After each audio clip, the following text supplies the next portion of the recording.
Hello friends, welcome to online engineering. यहाँ पे हम डिस्कस कर रहे हैं अपना एसएससी जेई का सेशन, जिसमें हम बात कर रहे हैं अपने इन्वायरमेंटल इंजीनियरिंग की।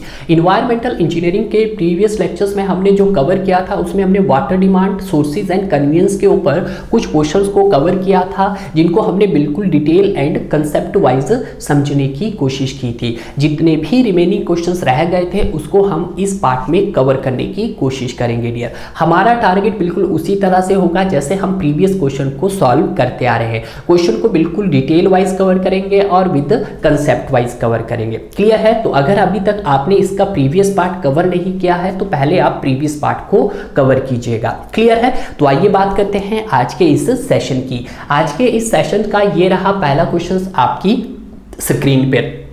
क्वेश्चंस कब पूछा गया था? एसएससी जेई 2016 के अंदर पूछा गया था। हालांकि जो ये क्वेश्चंस है आपके सिलेबस में ये इंक्लूड नहीं है, बट ये आपके पास एक कॉमन क्वेश्चंस है जो आपको पता होना चाहिए। क्लियर है?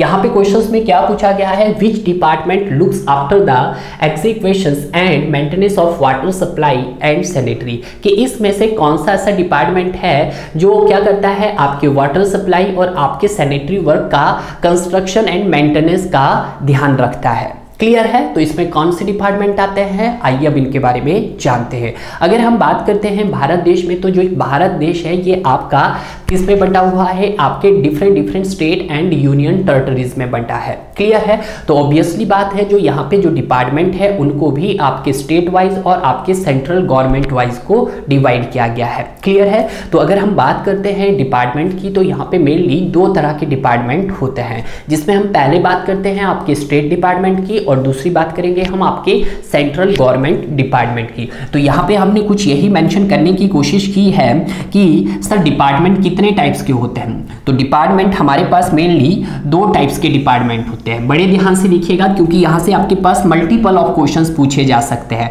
अब ये डिपार्टमेंट कौन से होते हैं ये चीज आपको जानना बहुत जरूरी है। सबसे पहला जो डिपार्टमेंट यहाँ पर है वो है आपके पास स्टेट गवर्नमेंट डिपार्टमेंट। कौन सा सर? State government department. ठीक है, मैं छोटा छोटा लिखूंगा ताकि आपको और शॉर्ट में भी लिखने की कोशिश करूंगा। ठीक है, और दूसरा आता है आपके पास central government department. Central government department होता है। ठीक है, ये बात आप जान लीजिएगा। अब हम बात करते हैं किसकी? आपकी स्टेट गवर्नमेंट डिपार्टमेंट की। तो जो आपके पास स्टेट गवर्नमेंट डिपार्टमेंट होता है उसके पास कौन कौन से डिपार्टमेंट इंक्लूड होते हैं आपको पहले ये जानना बहुत जरूरी है। क्लियर है? पहले स्टेट आएगा, स्टेट से ही तो आपका सेंट्रल गवर्नमेंट बना होगा।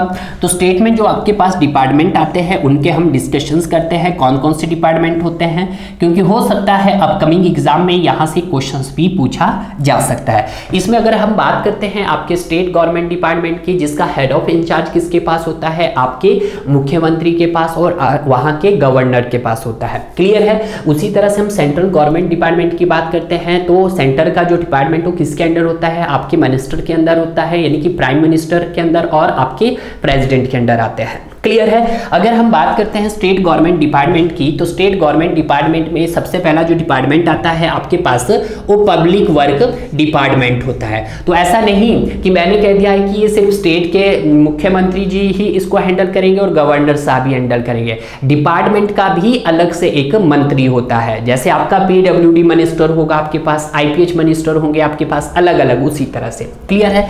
तो इसमें सबसे पहले आता है पब्लिक वर्क डिपार्टमेंट। तो जो पब्लिक वर्क डिपार्टमेंट की जितनी भी बिल्डिंग्स बनती है, यानी कि स्टेट की जितनी भी सर हम बिल्डिंग्स बनाते हैं और जितने भी आप रोड बनाते हैं उनका जो कंस्ट्रक्शन एंड जो मेंटेनेंस है वो कौन केयर करता है? उसका पीडब्ल्यूडी डिपार्टमेंट केयर करता है। उसी तरह से अगर हम बात करते हैं सेकंड डिपार्टमेंट की, तो सेकंड डिपार्टमेंट आपके पास आईडी डिपार्टमेंट आता है। आईडी डिपार्टमेंट का मतलब होता है आपके पास इरिगेशन डिपार्टमेंट। इरिगेशन डिपार्टमेंट क्या कि जो भी आपकी स्टेट में जितने भी मल्टीपर्पज प्रोजेक्ट वर्क कर रहे होंगे, जितने भी मल्टीपर्पज प्रोजेक्ट वर्क कर रहे होंगे तो उसका कंस्ट्रक्शन एंड मेंटेनेंस कौन करेगा? आपका आईडी डिपार्टमेंट करेगा। तो यहाँ पे भी लिख सकता हूँ कि उसका सी से हो गया कंस्ट्रक्शन, एम से हो गया मेंटेनेंस। कौन केयर करेगा? आपका पीडब्ल्यूडी करेगा। जैसे देखा होगा आपने ह्यूमन नोएडा की जितनी भी बिल्डिंग्स बनती हो किसके अंडर आती हो, पीडब्ल्यूडी के अंडर आती है। ठीक है, उसके बाद जो थर्ड डिपार्टमेंट आता है आपके पास, वो आता है आपके पास PHE यानी कि public health engineering. Public health engineering, अब पब्लिक हेल्थ इंजीनियरिंग में क्या आता है कि जितने भी आपके सैनिटरी वर्क्स होते हैं और आपके वाटर सप्लाई वर्क होते हैं उसका कंस्ट्रक्शन और उसका मेंटेनेंस कौन करता है, आपका पब्लिक हेल्थ इंजीनियरिंग करते हैं। तो देखिएगा इसके अंदर कौन कौन से आते हैं, इसके अंदर आते हैं सर आपके पास सैनिटरी वर्क आता है, ठीक है, सैनिटरी वर्क आता है, और दूसरा आपके पास वाटर सप्लाई आता है। दूसरा क्या आता है, वाटर सप्लाई आता है। तो इसका जो कंस्ट्रक्शन एंड मेंटेनेंस है, इसका जो कंस्ट्रक्शन एंड मेंटेनेंस है कौन देखता है, वो आपके पास PHE देखता है यानी कि पब्लिक हेल्थ इंजीनियरिंग देखता है। उसके बाद एक और डिपार्टमेंट आता है जैसे आपके पास स्टेट इलेक्ट्रिसिटी बोर्ड, ठीक है। तो जो स्टेट इलेक्ट्रिसिटी बोर्ड का जो भी वर्क होता है आपके पास, मतलब इलेक्ट्रिसिटी का सप्लाई करना, मतलब वन पॉइंट से अनदर पॉइंट उसका डिस्ट्रीब्यूशन करना, तो उसका सब कौन करता है, उसका SEB करता है, ठीक है।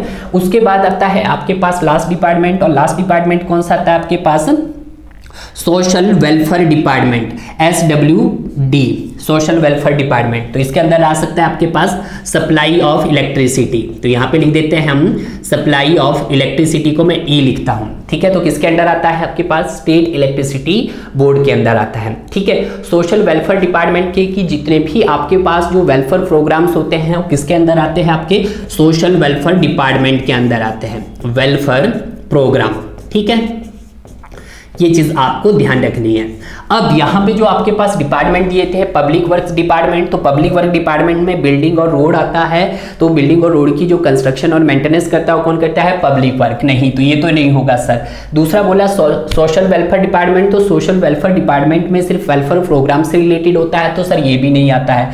तीसरा बोला उसने पब्लिक हेल्थ डिपार्टमेंट, तो पब्लिक हेल्थ डिपार्टमेंट में क्या आता है, वाटर सप्लाई और सैनिटरी वर्क का जितना भी कंस्ट्रक्शन और मेंटेनेंस होता है उनके देखरेख कौन करता है, पब्लिक हेल्थ इंजीनियरिंग करता है। तो ये पब्लिक हेल्थ इंजीनियरिंग। तो अगर मैं बात करता हूं ये सारे के सारे जितने भी आपके पास यहाँ पे नेम दिए गए हैं सब किसके अंदर आते हैं, आपके पास स्टेट गवर्नमेंट डिपार्टमेंट, SGD का मतलब होता है स्टेट गवर्नमेंट डिपार्टमेंट, क्लियर है। उसी तरह से हम बात करते हैं आपके सेंट्रल गवर्नमेंट डिपार्टमेंट की। जब हम सेंट्रल गवर्नमेंट डिपार्टमेंट की बात करते हैं तो यहाँ पे भी कुछ डिपार्टमेंट को आपको इसी तरह से इंक्लूड किया गया है। अब कौन कौन से डिपार्टमेंट होते हैं, अब इन सभी डिपार्टमेंट को हम यहाँ पर डिस्कस करते हैं।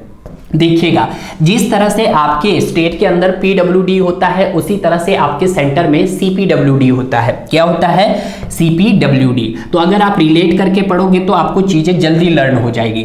CPWD क्या होगा भाई, CPWD आएगा। CPWD क्या हो गया आपके पास, ये हो गया आपके पास सेंट्रल पब्लिक वर्क डिपार्टमेंट। तो सेंटर की जितनी भी बिल्डिंग्स होगी, आपके रोड होगे, किसके अंदर आएगा आपके पास, CPWD। तो ये आपके पास इसमें रोड भी आ गया सर, और इसके अंदर आपकी बिल्डिंग भी आ गई, ठीक है। इसका जो भी काम करता है कंस्ट्रक्शन एंड मेंटेनेंस वो कौन करता है, CPWD करता है। अगर हम बात करते हैं सर इसके सेकंड डिपार्टमेंट की, तो सेकंड डिपार्टमेंट कौन सा आ गया इसमें, ये आ गया आपके पास पब्लिक, आपके पास sorry post and telecommunication construction programme. तो यहाँ पूरा लिख देता हूं मैं, P से हो गया post and telephonic construction programme. जो पोस्ट टेलीफोनिक कंस्ट्रक्शन प्रोग्राम होता है वो किसके अंदर आता है, सेंट्रल गवर्नमेंट डिपार्टमेंट के अंदर आता है। उसके बाद एक और डिपार्टमेंट होता है आपके पास MES डिपार्टमेंट होता है।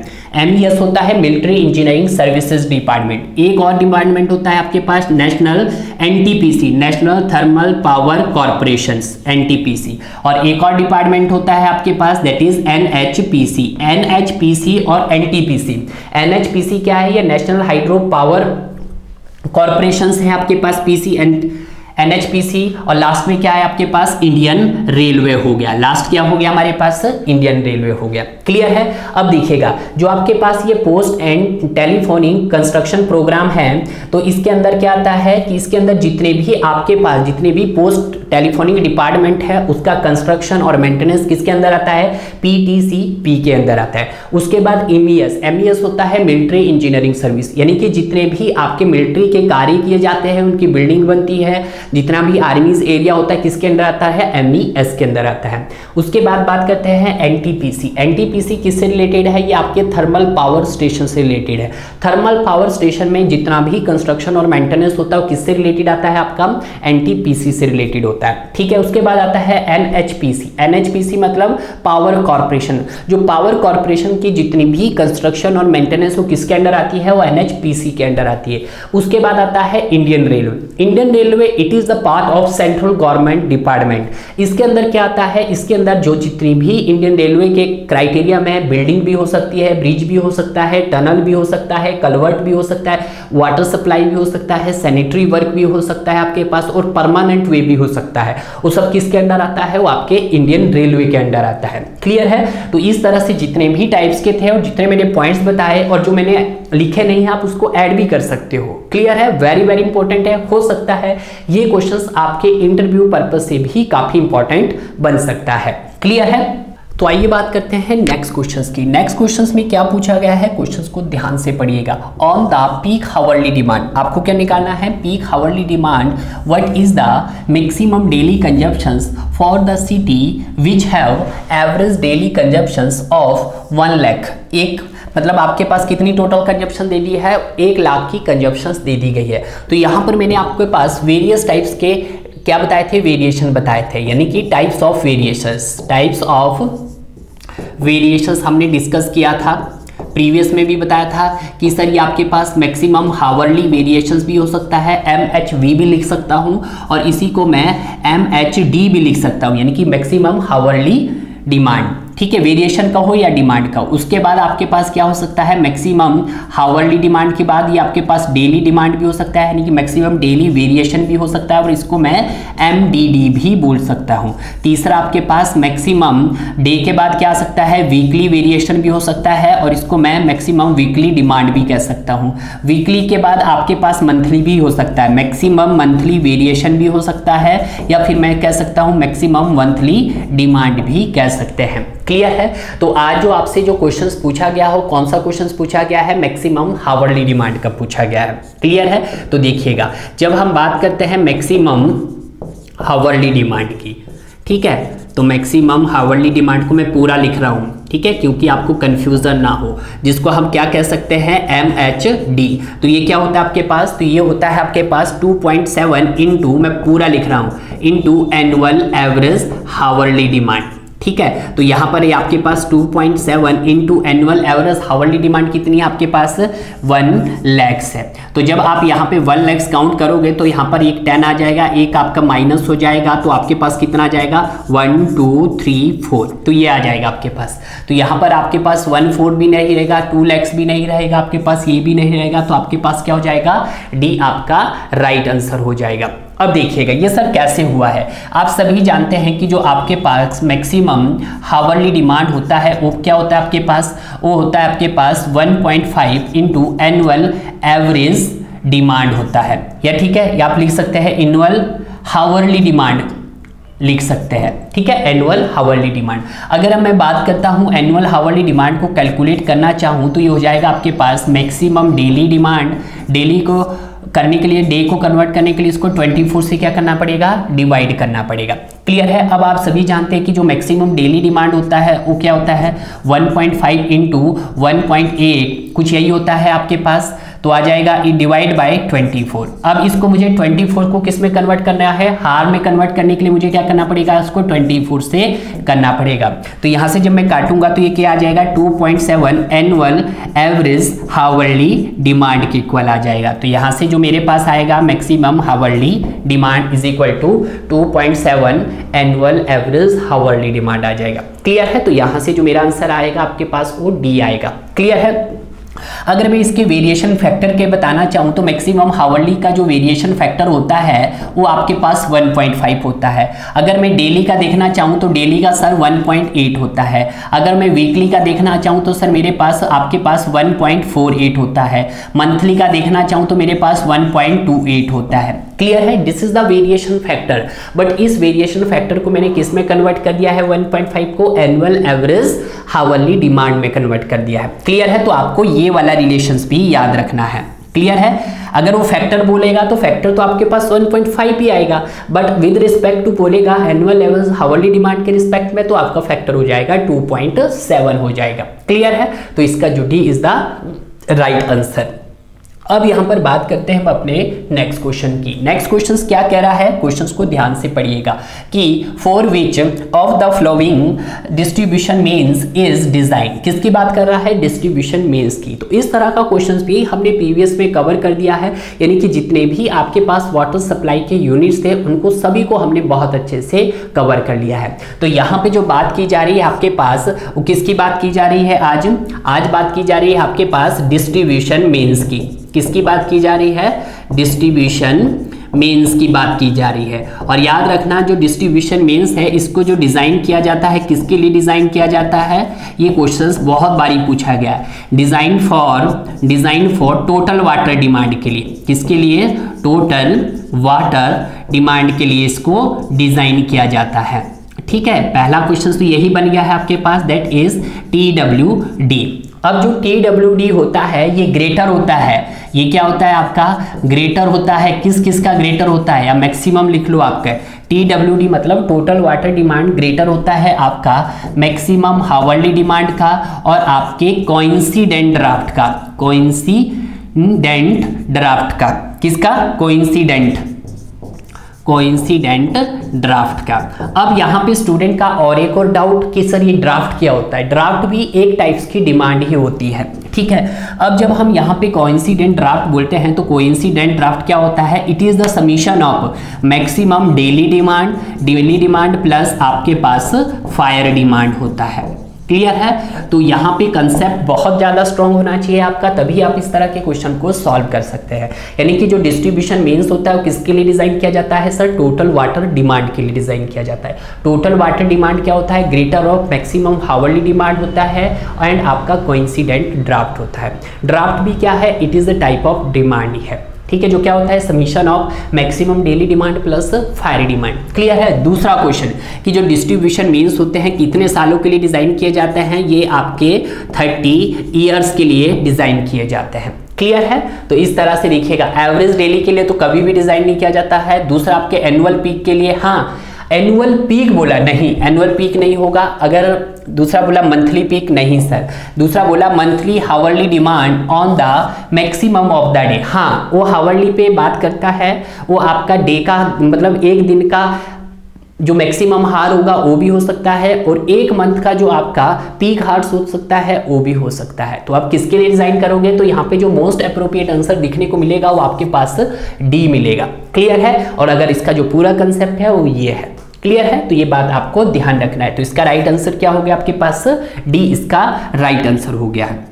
मूव करते हैं अब अपने नेक्स्ट क्वेश्चन की तरफ। नेक्स्ट क्वेश्चन क्या है कि which type of drainage system will collect the rain water, कि जो आपका ड्रेनेज सिस्टम होते हैं वो किस टाइप का रेन वाटर कलेक्ट करता है, मतलब कौन सा ड्रेनेज सिस्टम है जो रेन वाटर को कलेक्ट करता है। मोस्टली जो हमारे पास ड्रेनेज सिस्टम होते हैं वो आपके पास 3 टाइप के होते हैं। देखिएगा, जो आपके पास ये मेन जो पार्ट होता है, आपके किसी भी एरिया का जो मेन पार्ट होता है वहां से जो आपका वाटर फ्लो करता है वो उसको हम क्या बोलते हैं, उसी को आप प्राइमरी ड्रेनेज बोलते हैं। क्या बोलते हैं, प्राइमरी ड्रेनेज सिस्टम बोलते हैं। ठीक है, प्राइमरी ड्रेनेज सिस्टम, ये मैं पूरा लिख देता हूं, प्राइमरी ड्रेनेज सिस्टम बोलते हैं।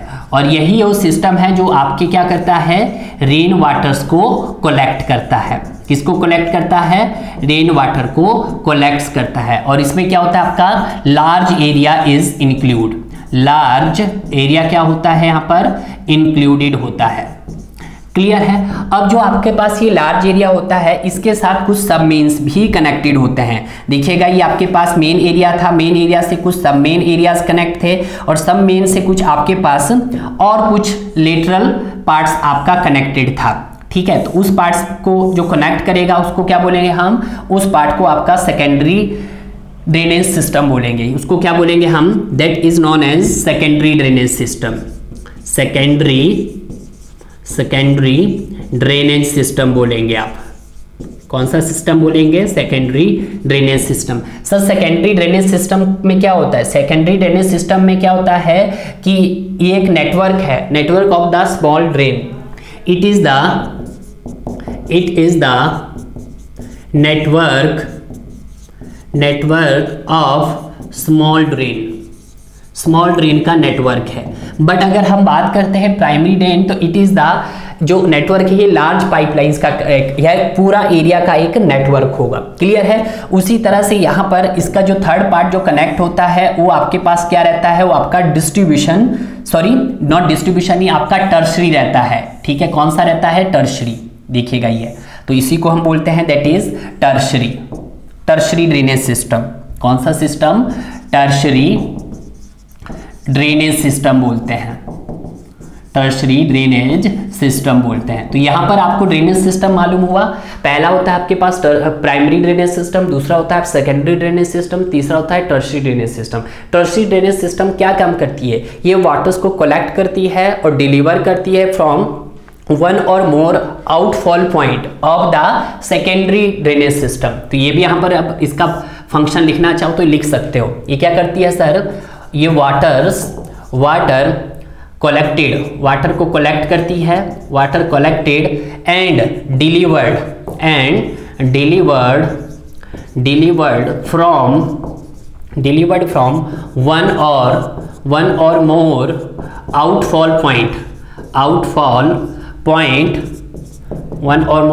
Outfall point to secondary drainage. ठीक है, तो ये पॉइंट्स आपको यहाँ पे थोड़े से क्लियर होने चाहिए। क्लियर है। तो यहाँ से आपका वाटर डिस्ट्रीब्यूट होगा, कुछ पार्ट आपका मेन से आएगा, कुछ सब मेन से आएगा, और आपको फाइनली कहाँ पे मिलेगा, आपका मेन सब मेन में। इसी तरह से कुछ यहाँ से भी आपका इंक्लूड कुछ इस तरह से होगा। क्लियर है। तो यहाँ पे क्वेश्चंस में यही तो पूछा था कि which type of drainage system collect rain water, कि कौन सा ड्रेनेज सिस्टम आपके रेन वाटर्स को कलेक्ट करता है। जिसका एरिया लार्ज होगा वही आपका रेन वाटर्स को कलेक्ट करेगा, उसी को हम प्राइमरी ड्रेनेज सिस्टम बोलते हैं। तो वो था आपके पास प्राइमरी। दूसरा आता है सेकेंडरी ड्रेनेज सिस्टम। तो सेकेंडरी ड्रेनेज सिस्टम में क्या होता है, ये एक नेटवर्क है जिसमें आपके पास स्मॉल छोटे छोटे ड्रेन्स क्या होते हैं, कनेक्ट होते हैं। क्लियर है। तीसरा आता है टर्शरी ड्रेनेज सिस्टम। तो टर्शरी ड्रेनेज सिस्टम के अंदर क्या होता है, आपका वाटर्स को कलेक्ट किया जाता है और डिलीवर किया जाता है from one point to another outfall to the आपका सेकेंडरी ड्रेनेज सिस्टम के लिए। क्लियर है। तो इसी को आपको ड्रेनेज सिस्टम बोला जाता है। क्लियर है। नेक्स्ट क्वेश्चंस देखते हैं। नेक्स्ट क्वेश्चंस क्या है, नेक्स्ट क्वेश्चंस बोल रहा है the population of a city in first 3 continuous years. First 3 continuous years की बात कर रहा है, 6000, 8000, 10,000 respectively. Population of the city in the 4th continuous years according to. तो आपको चौथे साल की कंटिन्यूअस पॉपुलेशन निकालनी। हालांकि मैं मान के चलता हूं कि जो मेरा पहला साल आया होगा 1980 में आया होगा, दूसरा जो उसने रिवाइज किया होगा वो आपका 90 में, तीसरा 2000 में, और तीसरा आपके पास 2010 में, और चौथा आपका 2020 में हुआ होगा। कुछ ऐसी हम बात करते हैं। क्लियर है। तो उसने पूछा है ज्योमेट्रिक इंक्रीज मेथड, किसकी बात कर रहे हैं यहाँ पर दोबारा से, ये ज्योमेट्रिक इंक्रीज मेथड की बात कर रहा है। ज्योमेट्रिक इंक्रीज मेथड को हम GIM मेथड भी बोलते हैं। ठीक है। और यही एक ऐसा मेथड है, it is also known as क्या बोलते हैं इसको, नॉन एज, आपको बोल सकते हैं सर कंपाउंडिंग मेथड। कौन सा मेथड बोलते हैं इसको, कंपाउंडिंग मेथड भी बोलते हैं। हो सकता है इसके ऊपर भी आपसे क्वेश्चंस पूछा जा सकता है कंपाउंडिंग मेथड के ऊपर। इस मेथड का यूज कहाँ करते हैं, इट यूज्ड जहां पे क्या हो, it used where new and rapidly growing city में, new and rapidly growing city में करते हैं। ठीक है, रैपिडली ग्रोइंग सिटी के अंदर करते हैं। ठीक है। और यहाँ पे जो इसका dp/dt रहता था, यानी कि dp/dt क्या रहता था सर, कांस्टेंट रहता था आपका डेकेड टू डेकेड, कांस्टेंट रहता था आपका डेकेड टू डेकेड। ठीक है। और जब हम बात करते थे अर्थमेटिक की, तो अर्थमेटिक का जो dp/dt था, change in population with respect to time, और टाइम टू टाइम चेंज हो रहा था। बट यहाँ पे क्या हो रहा है, डेके टू डेके चेंज होता था, यानी कि हर 10 साल बाद होता था। क्लियर है। तो इतनी जो डिटेल एनालिसिस थी वो आपने जान ली है। Using this formula is Pn is equal to P0 is आपके पास 1 + R/100। R क्या है आपके पास, परसेंटेज ग्रोथ रेट है। R है परसेंटेज ग्रोथ रेट। तो परसेंटेज ग्रोथ रेट को कैसे निकालते हैं, इंक्रीमेंटल इंक्रीज इन पॉपुलेशन, कितना इंक्रीज हुआ, पहले लिखोगे आप increase in populations, increase in populations divided by original populations, divided by original population, तो उससे क्या निकल जाएगा आपका percentage growth rate find out हो जाएगा। देखिएगा यहाँ पे क्वेश्चंस के अंदर क्या दिया गया है, अब वो चीज आपको समझनी है। यहाँ पे मैं थोड़ा सा इस क्वेश्चंस को यहाँ पे करने की कोशिश कर रहा हूँ ताकि आपका सारा का सारा कंसेप्ट क्या हो जाए, क्लियर हो जाए। ठीक है, देखिएगा पहले जो बात कर रहा है उसमें ईयर्स काउंट कर रहा है, तो यहाँ पे मैं लिख देता हूँ सर ईयर, किसकी बात चला रहे हैं वो, ईयर्स की, तो यहाँ पे हम लिख देते हैं ईयर। ईयर्स के बाद क्या आ जाएगा आपके पास, पॉपुलेशंस आ जाएगा। पॉपुलेशंस के बाद एक और टेबल बनेगा आपका किसका, इंक्रीज इन पॉपुलेशंस का, तो यहाँ पे बना दो इंक्रीज इन पॉपुलेशंस, कितना इंक्रीज हुआ, और इंक्रीज के बाद क्या हुआ आपके पास, इंक्रीमेंटल इंक्रीज इन पॉपुलेशन,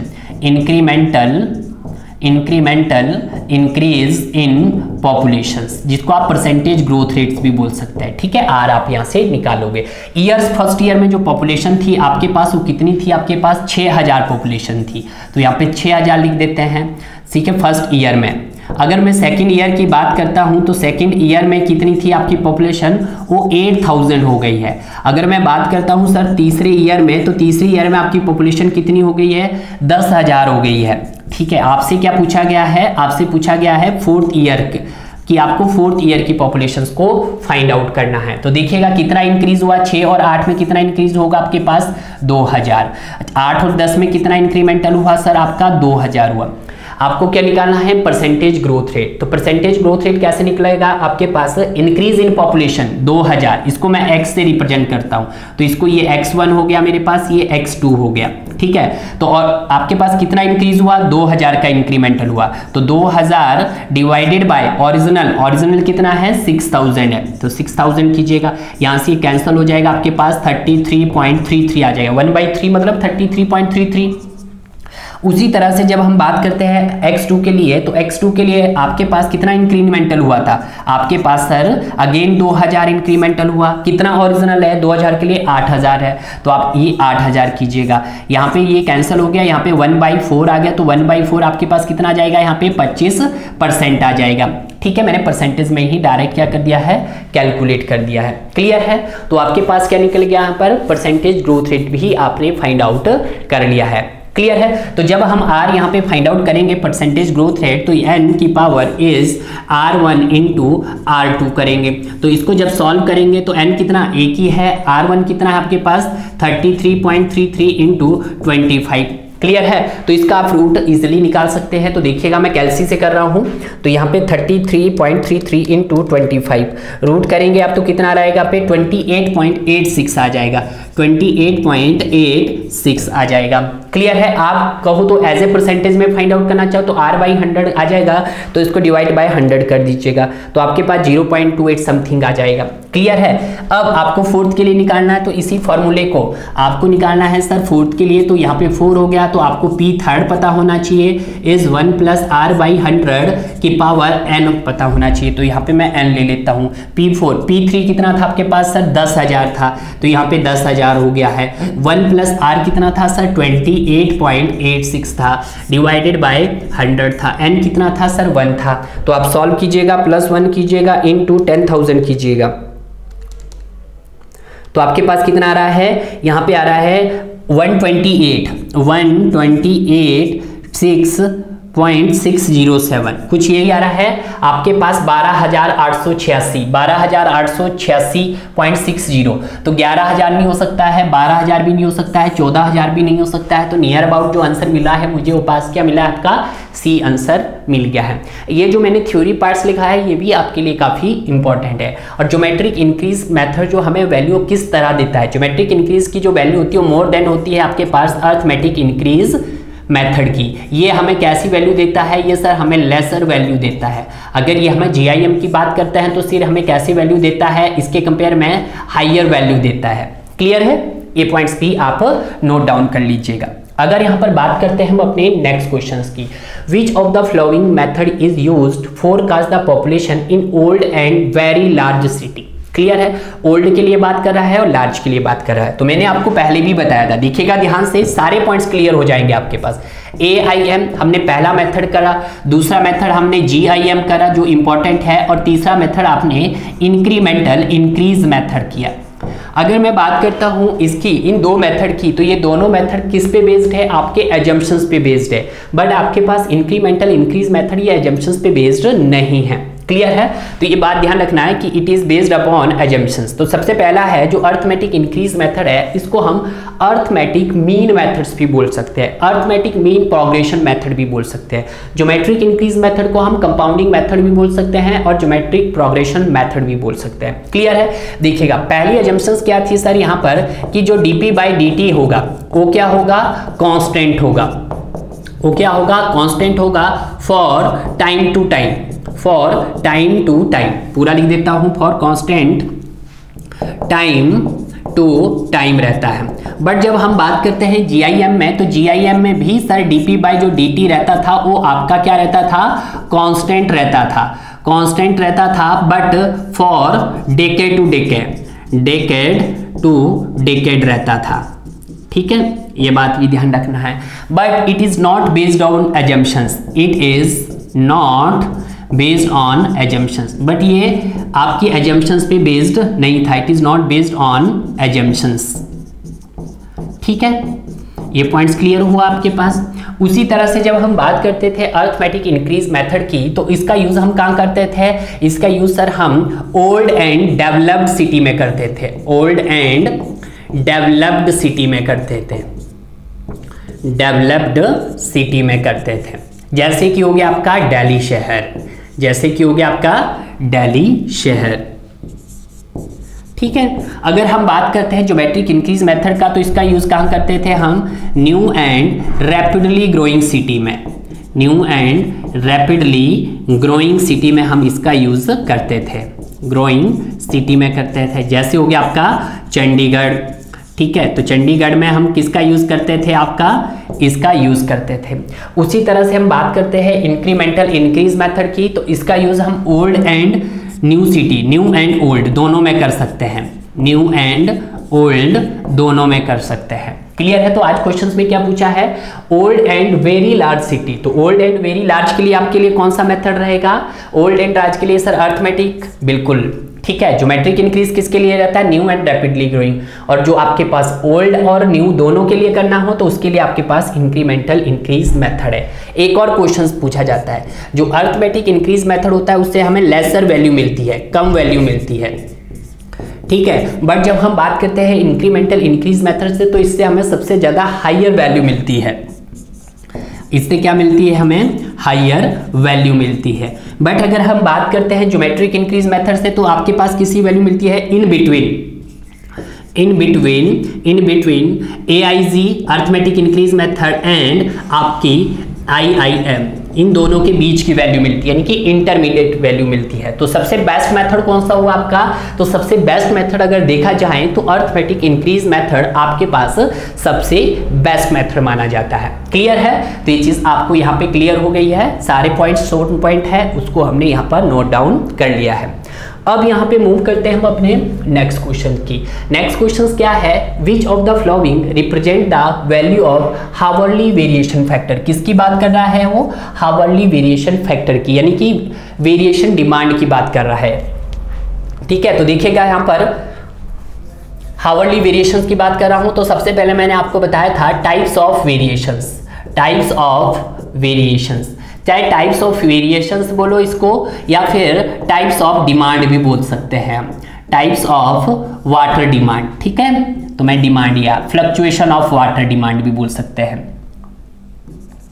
ठीक है, इसमें कौन सा आता है सबसे पहले, सर मैक्सिमम हावर्ली डिमांड आता है, मैक्सिमम हावर्ली के बाद मैक्सिमम डेली डिमांड आता है, फिर मैक्सिमम आपके पास वीकली डिमांड आता है, फिर वीकली के बाद आपके पास मैक्सिमम मंथली डिमांड आ सकता है। आप कोई भी डिमांड फाइंड आउट कर सकते हैं। वेरिएशन फैक्टर की बात करते हैं तो इसका मैक्सिमम हावर्ली डिमांड का क्या होता है आपके पास, वैसे तो 2.7 होता है बट वो कैलकुलेट करके आता है, वैसे एक्चुअल हम कितना देखते हैं 1.5 annual hourly demand, annual hourly demand का हो या फिर एनुअल हावर्ली वेरिएशंस का हो भी। अगर डेली के लिए देखते हैं तो 1.5 एनुअल डेली डिमांड, ठीक है, ADD हो जाएगा आपके पास। ठीक है, उसी तरह से वीकली की डिमांड देखते हैं तो 1.48 इज एनुअल, नहीं मंथली होगा आपके पास मैक्सिमम, ये तो आपके पास मैक्सिमम डेली के लिए हो गया है, तो ये हो जाएगा 1.48 इंटू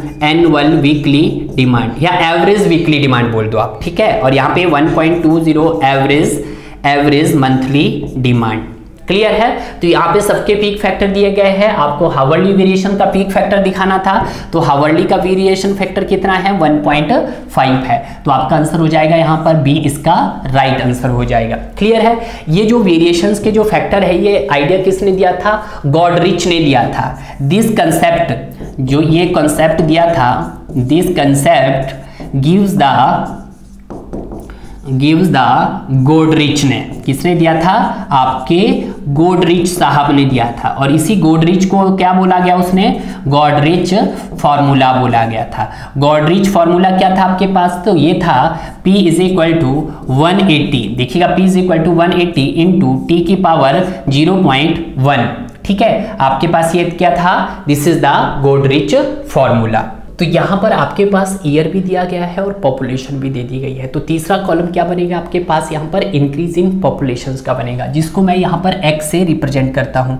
किससे रिप्रेजेंट करता हूँ, एक्स से। तो अगर मैं बात करता हूँ पॉपुलेशंस का, तो कितना इंक्रीमेंटल हुआ यहाँ पर आपके पास, 9000 का इंक्रीमेंटल हुआ। यहाँ पे कितना हुआ आपके पास सर, यहाँ पर 8000 का इंक्रीमेंटल हुआ। यहाँ पे सर कितने का इंक्रीमेंटल हुआ आपके पास, 12000 का इंक्रीमेंट हुआ। तो यहाँ पर वैल्यू आ गई, x1 की वैल्यू आ गई है, x2 मान लेता हूं और इसको मैं x3 मान लेता हूं। तो यहां से मैं क्या फाइंड आउट कर सकता हूं, x बार फाइंड आउट कर सकता हूं, x1 plus x2 plus x3 divided by 3 कर सकता हूं। तो x बार क्या हो जाएगा मेरे पास, 9000 हो जाएगा, प्लस हमारे पास 8000 हो जाएगा, प्लस मेरे पास 12000 हो जाएगा, डिवाइडेड बाय के दूंगा मैं, तो कितना आ जाएगा मेरे पास, 3 करूंगा। क्लियर है, काउंट करेंगे 9 और 8 कितने हो गए आपके पास, 16 हो गए हैं, 16 और सॉरी 17 हो गए, 9 प्लस 8 17, 17 प्लस 12 कितने हो गए, 29000। तो यहां से कितना आ जाएगा, x bar is equal to 29000 divided by 3। तो अगर मैं इसको कैलकुलेट करता हूं तो 9666.6 आ जाता है। क्लियर है, तो अगर मैं यहाँ पर फॉर्मूला देखना चाहूँ अर्थमेटिक इंक्रीज मेथड का, तो फॉर्मूला क्या होता है आपके पास, Pn is equal to P0 plus n x bar. Clear है, Pn किसके लिए देखना है आपको, 2011 के लिए पॉपुलेशन कैलकुलेट करनी है। लास्ट नॉन कितनी है आपके पास, 1981 गिवन है, 1981 गिवन है, प्लस आपके पास कितना नंबर ऑफ डेके है, इज x बार। अब जब नंबर ऑफ डेके निकालना है तो आपके पास ऑब्वियसली है, यहाँ पे जो पॉपुलेशन दी है वो आपके पास एवरी 10 ईयर्स के बाद दी गई है, 10-10 साल बाद की पॉपुलेशन आपको दे दी गई है, और आपको निकालनी कब की है, 2011 की निकालनी है। तो यानी कि आपको 30 साल बाद की पॉपुलेशन फाइंड आउट करनी है, यानी कि नंबर ऑफ डेके कितना हो जाएगा, 3 हो जाएगा। देखिएगा आपके पास नंबर ऑफ डेके के लिए लास्ट देखना है, लास्ट ईयर्स कब दिया है, निकालना कब के लिए, 2011, और लास्ट कितना है, 1981। एक डेके में कितने ईयर्स होते हैं, 10 ईयर्स होते हैं। तो यहाँ से जब सॉल्व करेंगे तो ये कितना आ जाएगा आपके पास, 3, यानी कि नंबर ऑफ डेके कितना आ जाएगा, 3 आ जाएगा। तो यहाँ पर जब हम कैलकुलेट करेंगे 2011 प्लस P 1981 कितना है, 1,28,000 है। कितना दिया गया आपके पास, 1,28,000 है, प्लस आपके पास कितना नंबर ऑफ डेके हैं सर, 3 है, इंटू x बार। x बार कितना दे दिया गया हमारे पास, तो सर 9666 समथिंग ये दिया है।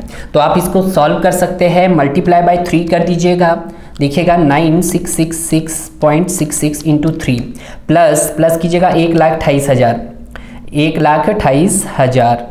जब आप इसको कैलकुलेट करेंगे तो यहाँ पे कितना आ जाएगा आपके पास, 15699 समथिंग आ जाएगा आपके पास, 98 आ जाएगा, 1,56,000 के आसपास आ जाएगा आपके पास। ठीक है, तो यहाँ पे 1,36,000, 1,46,000 आ रहा है, यहाँ पे 1,26,000 आ रहा है, यहाँ पे 1,56,000 आ रहा है। तो आपके पास कितना आ रहा है, 1,56,099 समथिंग आ रहा है, यानी कि नियर अबाउट आ रहा है। तो आपका जो आंसर हो जाएगा वो आपके पास कितना हो जाएगा, 1,56,000 हो जाएगा।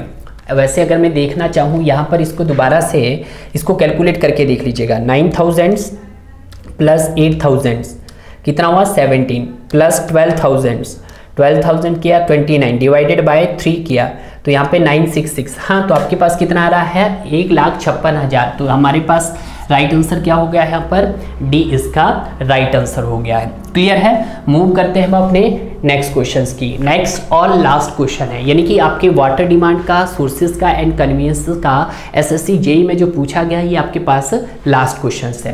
क्वेश्चंस में क्या बोला गया है, क्वेश्चंस को ध्यान से पढ़िएगा कि identify the methods for the forecast of populations of A town whenever the percentage increase in population from decade to decade assume remains constant। देखिएगा यहाँ पे मैंने आपको दो तरह के मेथड्स बताए थे।